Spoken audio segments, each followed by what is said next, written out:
nombre es Guadalupe Granero.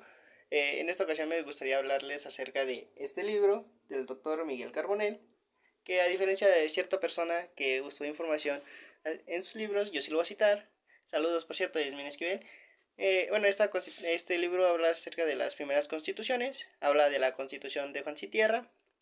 Lo que primero que pensé al escuchar su nombre fue en el meme. ¿Cómo te vas a amar sin tierra? Eras emperador, por favor. Bueno, dicha Carta Magna del año 1215. Fue una constitución otorgada, así se les denomina las constituciones donde no participó el pueblo. Y esta fue porque los varones con B, no con V, no vayan a ser como cierta diputada que quería prohibir el término varones con V. Saludos, por cierto, Andrea Chávez.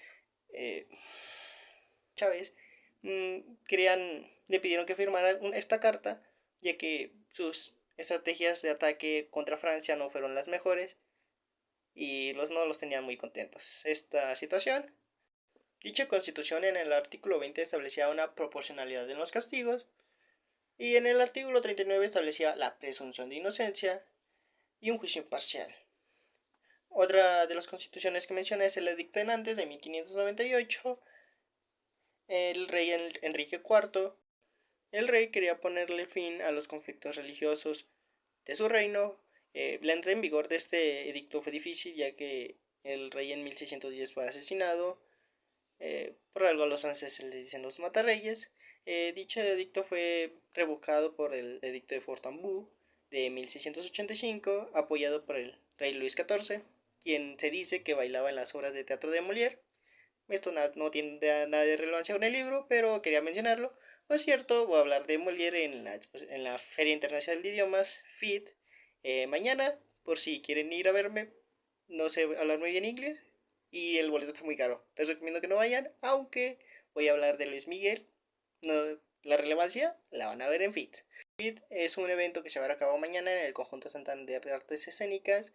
Eh, Regresando al tema, dicho edicto prohibía el ejercicio público de la religión protestante. Las constituciones de las que me gustaría hablar es del Petition of Right de 1628, producto de la lucha entre la corona y el parlamento del siglo XVII. En Inglaterra es el símbolo de la resistencia el parlamento, por lo que se colocó frente al rey y dio su consentimiento el 7 de junio de 1628. Su estructura es de una carta y hace muchísimas menciones del pasado, lo cual es muy común en una constitución para reprobar los actos del pasado y no volver a ellos. Su tema principal fueron los impuestos, porque a eso le importa a todos los políticos o más los impuestos. De ahí tragan, obviamente les importa.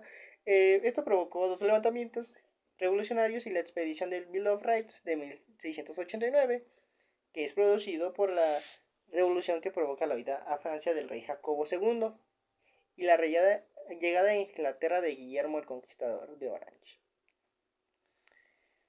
Para sucederle, pero el Parlamento le exige al nuevo rey que firme el Bill of Rights. El Parlamento actúa como representante de la voluntad del pueblo, o al menos eso dicen, no me cuesta mucho. Comienza señalando los errores de Jacobo II, como mencioné, es muy común que se mencionen los errores, para supuestamente no repetirlos, aunque se vuelven a repetir. Luego los derechos finalmente resuelve la sucesión real en favor de Guillermo y estableciendo la supremacía del Parlamento, lo cual es muy poco común en México. Tenemos un hiperpresidencialismo, porque claro, hay que conservar el poder en una persona. Otro de los textos que quiero hablarles es del Cuerpo de Libertades de Massachusetts. Enunciaban con gran acierto los principios básicos como el derecho a acceso a la información. En México los legisladores lo establecieron 350 años después. Qué alivio, para nada demuestran que son unos ineptos, aunque sí lo son. Por cierto, el acceso a la información en México actualmente está siendo atacado, por lo que fuerza INAI, tú puedes. Lo único malo de este Cuerpo de Libertades es que no permitía profesar religiones distintas a la cristiana, aunque era muy avanzado para su época. En caso seguiría la Declaración de Independencia de Estados Unidos, pero Nos pasaremos a la Declaración Francesa porque es mi favorita, no por su texto, sino por su historia. Tiene cosas muy chistosas que a mí me encantaron. Bueno, el, la Declaración Francesa fue de 1789, se dio después de la revolución para derrocar al régimen y rectificar la historia de la humanidad. Dicen que el papel todo lo puede, ¿verdad? El tercer estado, que son los burgueses en realidad, solo que se sean los importantes.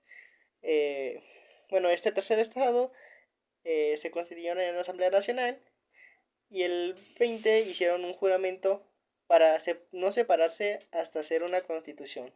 Ese juramento, ¿cómo creen que se llamó? El juego de la pelota. Nombre 100% real, no lo estoy inventando, pueden buscar donde quieran, entonces a saber esto.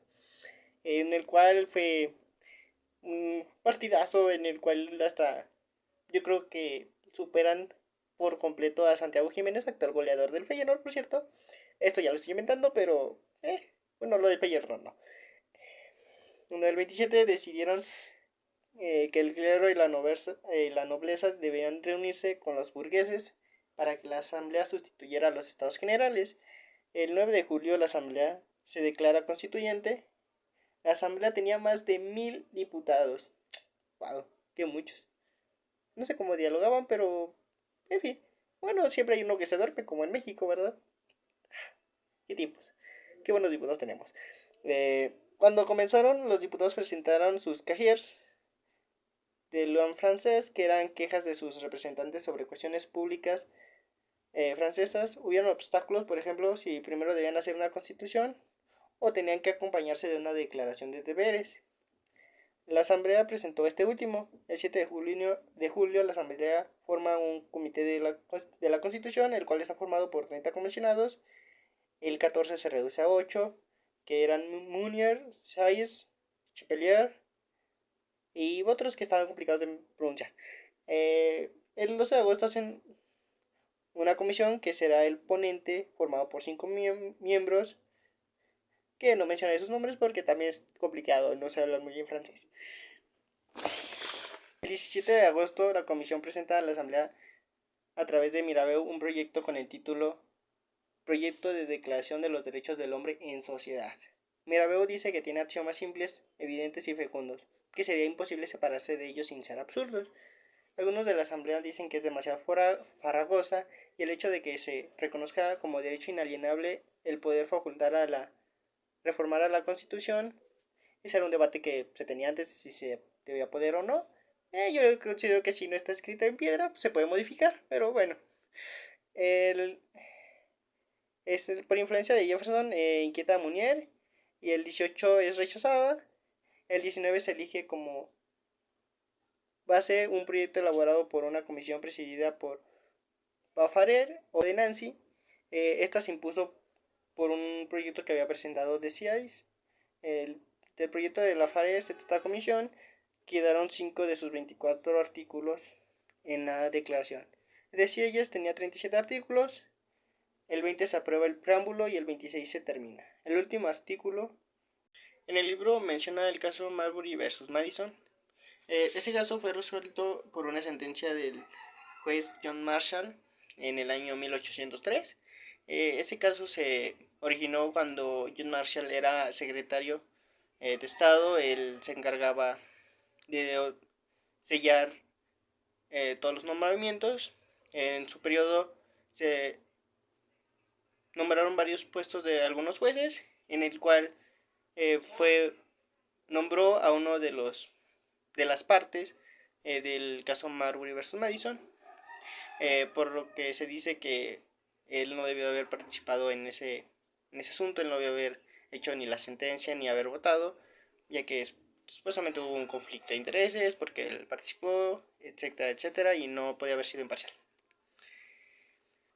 Bueno, en ese caso, Marshall establece la supremacía constitucional, establece que si se puede modificar igual que una ley, pues, entonces no sería superior ni sería rígida, ya que se podría reformar igual que una ley cualquiera. Además tampoco sería superior, ya que si se puede reformar como cualquier otra ley, pues tendría el mismo nivel.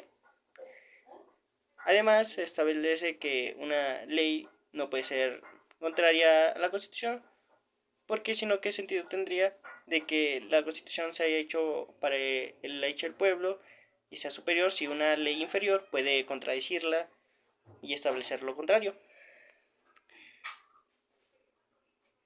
Por lo que se establece que esta sentencia fue una de los que estableció el control constitucional, la supremacía constitucional y la rigidez constitucional, que no es lo mismo rigidez constitucional que supremacía constitucional, ya que se puede ser una constitución rígida, pero aunque es necesariamente que sea una constitución rígida para ser suprema.